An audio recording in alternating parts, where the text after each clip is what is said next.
माजी उपराष्ट्रपती जगदीप धनखड यांनी राजीनामा दिला, परंतु ही संपूर्ण घटना कशी घडली है ते आपण जाणून घेणार आहोत। आपल्यासोबत आहेत सीनियर एडिटर विकास भदौरे जी की जिन्होंने ये इनसाइड स्टोरी जो है वो सबसे पहले दी है। विकास जी, किस तरह से ये सिलसिलावार हमें बताए कि शुरुआत कहाँ से हुई थी? देखिए, शुरुआत तकरीबन आज से 6 महीने पहले हुई थी।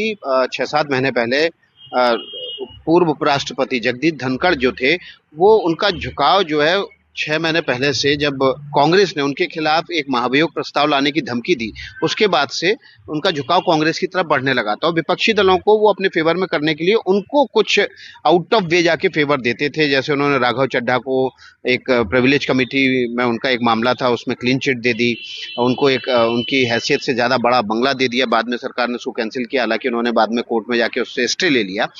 इसी तरह से जस्टिस यादव वाले मामले में उन्होंने उस मामले को महाभियोग शुरू होने से पहले ही एक सिग्नेचर के बेसिस पे अटका के रखा। तो सरकार को लगातार इस तरह के इनपुट मिल रहे थे कि वो विपक्ष की गोद में बैठ गए हैं।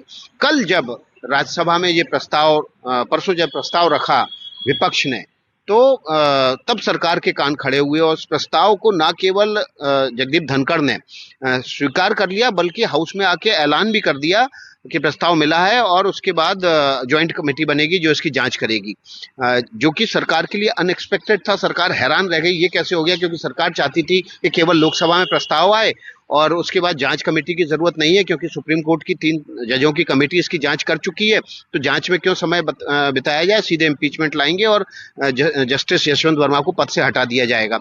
यहाँ पर सरकार की रणनीति गड़बड़ाई और सरकार के कान खड़े हुए कि जगदीप धनखड़ जो है विपक्ष की गोद में पूरी तरह से बैठ चुके हैं, सरकार को बिना भरोसे में लिए कामकाज में कुछ ज्यादा ही लीड ले रहे हैं। इसके बाद तुरंत ही गृह मंत्री अमित शाह और राजनाथ सिंह, रक्षा मंत्री राजनाथ सिंह पार्टी अध्यक्ष जेपी नड्डा के पास पहुंचे। दोनों लोग इकट्ठे होकर फिर राजनाथ सिंह के कमरे में पहुंचे और वहां पर बैठक शुरू हुई और इस पूरे मामले का विश्लेषण किया गया। इसके बाद विश्लेषण करने के बाद ये तीनों नेता इस नतीजे पे पहुंच गए कि जगदीप धनखड़ जो है वो सरकार की जो मंशा है उसके खिलाफ काम कर रहे हैं। ऐसी सूरत में अब कोई निर्णय लेना होगा। इसके बाद गृह मंत्री अमित शाह और पार्टी अध्यक्ष जेपी नड्डा प्रधानमंत्री से मुलाकात करने पहुंचे। तकरीबन 3:30 बजे के आसपास ये मुलाकात हुई और वहां से वो इस मैंडेट के साथ निकले कि अब जगदीप धनखड़ को जो है उनके पद पर नहीं रहना चाहिए, क्योंकि वो सरकार का भरोसा खो चुके हैं। और जाहिर तौर पर सरकार दोनों सदनों में जिसका बहुमत होता है वही उपराष्ट्रपति का चुनाव जीतता है। तो इसके बाद तुरंत ही पार्टी अध्यक्ष जेपी नड्डा और गृहमंत्री अमित शाह राजनाथ सिंह के कमरे में वापस पहुंचे और वहां से चीफ व्हिप को फोन किया गया और संसदीय कार्य मंत्री किरण रिजिजू को फोन किया गया, अर्जुन मेघवाल को फोन किया गया और उनको बुलाया गया कि तुरंत ही जितने सांसद हैं उनको बुलाया जाए और यहाँ पर एक हस्ताक्षर करने हैं। वो ब्लैंक पेपर पे हस्ताक्षर करवाए जा रहे थे, क्योंकि मंशा ये थी कि किसी को बिना बताए ही जगदीप धनखड़ के खिलाफ, जब वो जयपुर यात्रा पे जाने वाले थे 23 तारीख को, उस दौरान महाभियोग उनके खिलाफ अविश्वास प्रस्ताव लाकर उनको पद से हटा दिया जाए। तो राज्यसभा में पहले लाते, राज्यसभा से हटाने के बाद प्रस्ताव लोकसभा जाता, वहां से हटा दिया जाता, इसके बाद वो पद से हट जाते। ये सब जब चल ही रहा था और 109 हस्ताक्षर हो चुके थे, उसमें से कुछ जो नॉमिनेटेड सांसद थे उनके भी हस्ताक्षर हो गए थे। से बुलाया था सांसदों को, कुछ ग्रुप करके बुलाया था? बिल्कुल, देखिए, चीफ व्हिप हर राज्य के व्हिप को, हर राज्य का एक अलग व्हिप होता है, उसको इन्फॉर्म करता है कि अपने अपने राज्य के सांसदों को लेके आइए। तो बारी बारी से 10-10, 12-12 सांसदों पे एक व्हिप होता है, तो वो अपने अपने जो जिस सांसदों के ग्रुप के वो व्हिप होते हैं उनको लेके आते थे राज्यसभा से और हस्ताक्षर करते थे।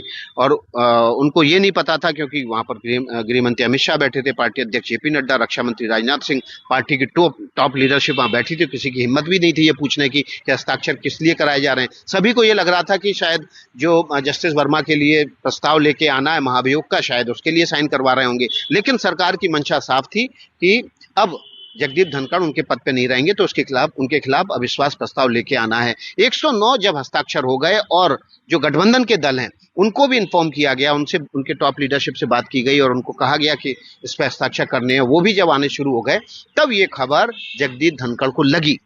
इसके बाद केंद्रीय गृह मंत्री अमित शाह से उन्होंने बात करने की कोशिश की, फिर राजनाथ सिंह से बात करने की कोशिश की और उन्होंने ये जानने की कोशिश की क्या सरकार उनको हटाने जा रही है। इस बीच उनको कुछ और जानकारियां ऐसी दी गई जो पब्लिक डोमेन में नहीं है और उनके कंडक्ट के खिलाफ जाती हैं, उनकी पद की गरिमा के खिलाफ जाती हैं। इसके बाद राष्ट्रपति जगदीप धनखड़ ने तकरीबन 8:30-9 बजे के आसपास ये डिसीजन ले लिया कि अब उनको पद पे नहीं रहना है, और उन्होंने राष्ट्रपति को 9 बजे के आसपास अपना त्याग पत्र भेज दिया। मीडिया को कानो कान खबर भी नहीं लगी थी तब तक। देखिए, अंदाजा हो रहा था कि सरकार क्या करना चाहती है, लेकिन चूंकि तब तक कोई सरकार के बड़े लीडर से बात नहीं हो पा रही थी, पार्लियामेंट का सेशन चल रहा था, सभी सेशन मतलब दिन की कार्रवाई स्थगित हो चुकी थी, ज्यादातर नेता या तो इस कमरे में बड़े बैठे थे जो डिसीजन मेकिंग करते हैं। देर रात जब इस्तीफा आया, उसके बाद हमने कुछ बड़े लीडर्स से बातचीत की और 11 बजे तक रात में ये कंफर्म हो गया था कि आखिर हुआ क्या है। एक आखिरी सवाल कि राजनाथ जी की मीटिंग और प्राइम मिनिस्टर की मीटिंग वो क्रूशियल मीटिंग थी और उसके बाद में आखिरी कील ठोकी गई। बिल्कुल, देखिए, जो मीटिंग थी उसमें गृह मंत्री अमित शाह और पार्टी अध्यक्ष जेपी नड्डा थे, वो बहुत क्रूशियल मीटिंग थी, और उस मीटिंग में लगभग ये तय हो गया था कि अब जगदीप धनखड़ को पद पे नहीं रहना है, और पार्टी अध्यक्ष को मैंडेट ले दिया गया था कि आपको जो डिसीजन लेना है वो आप डिसीजन लीजिए, उनको हटाना है, उनके खिलाफ महाभियोग लाना है या उनसे इस्तीफा लेना है। और उसके लिए जो रणनीति अपनाई पार्टी ने वो ये कि पहले हटाने की प्रक्रिया करने के लिए जो हस्ताक्षर चाहिए सबमिट करने के लिए अविश्वास प्रस्ताव, वो कराना शुरू कर दिया था। धन्यवाद विकास जी हमारे साथ. चलिए, बहुत बहुत शुक्रिया. तर हे होतं की विकास भद्रेजी इतिहासामध्ये ही अशी पहिलीच घटना घडली होती की अचानकपणे काढून टाकण्याची प्रक्रिया सुरू केली आणि त्यानंतर त्यांनी राजीनामा दिला आणि याची इन्स्टंट स्टोरी एनडीटीव्हीने सर्वप्रथम चालवली होती. कॅमेरामॅन सत्यम सर, रामराज शिंदे, एनडीटीव्ही दिल्ली.